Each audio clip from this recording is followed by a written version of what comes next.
কুমিল্লায় বর্তমান সরকারের নির্বাচনী ইশতেহারের আলোকে তথ্য ও সম্প্রচার মন্ত্রণালয়ের অধীন গণযোগাযোগ অধিদপ্তরের ১৮০ দিনের কর্মপরিকল্পনা, বাস্তবায়িত কার্যক্রম এবং গত ৩ মাসে কুমিল্লায় সম্পাদিত বিভিন্ন কার্যক্রম তুলে ধরে প্রেস ব্রিফিং অনুষ্ঠিত হয়েছে।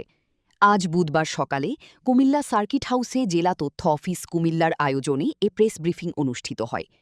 অনুষ্ঠানের শুরুতে কুমিল্লা জেলা তথ্য অফিসের সিনিয়র তথ্য অফিসার মোহাম্মদ নুরুল হক সরকারের বিভিন্ন উন্নয়নমূলক পরিকল্পনা, গণযোগাযোগ অধিদপ্তরের চলমান কার্যক্রম এবং গত ৩ মাসে বাস্তবায়িত কর্মসূচির বিস্তারিত তথ্য তুলে ধরে বক্তব্য রাখেন।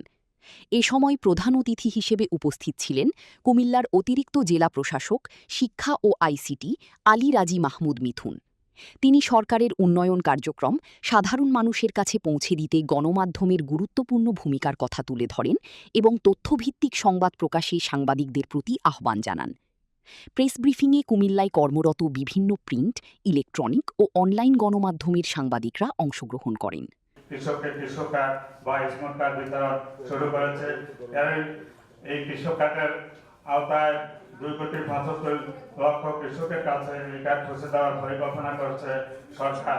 এই কৃষক কার্ডের মাধ্যমে কৃষকেরা ভর্তুকিভাবে 10 ধরনের সুবিধা পাবে, সহজভাবে বছরে 2,500 টাকা করে নগদ সহায়তা পাবে।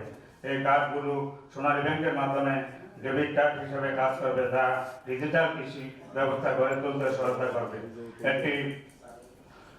একটি চলমান প্রক্রিয়া এই কার্ড বিতরণ কার্যক্রম পর্যায়ক্রমে সারা দেশে বৃদ্ধি করা হবে।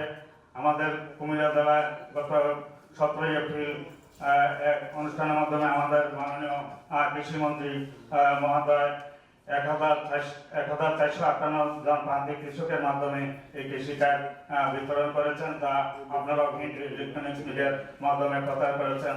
এই জন্য আপনাদেরকে আমি জেলা তথ্য অফিস কুমিল্লার পক্ষ থেকে কৃতজ্ঞতা ধন্যবাদ জানাচ্ছি।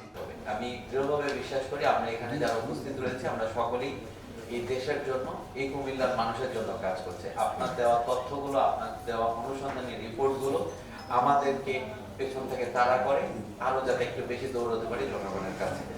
আমি আশা করব আপনাদের এই উপস্থিতি, আপনাদের এই পরামর্শগুলো আমাদের কাজকে আরো বেগবান করবে। আমাদের এখানে সরকারের যে পদক্ষেপগুলো নেওয়া হয়েছে, এটি আমার দৃষ্টিতে আপনারাও যেমনটি বলেছেন যে সরকার যে 180 দিনে কতটুকু কাজ করেছে, কতটুকু টার্গেট নিয়েছে, সেটা নিজেকে আয়নার সামনে দাঁড় করিয়েছে আজ।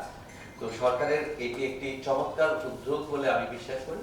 আমরা বিশ্বাস করছি যে সরকার নিজেকে আয়নার সামনে নিয়ে এসেছে, যে আমরা কতটুকু কাজ করতে চাই, কতটুকু টার্গেট রেখেছি। এখানে যদি কোথাও ব্যাঘাত ঘটে আমি প্রকাশ করে দিলাম, জনগণ এবার সেটার বিচার করবে।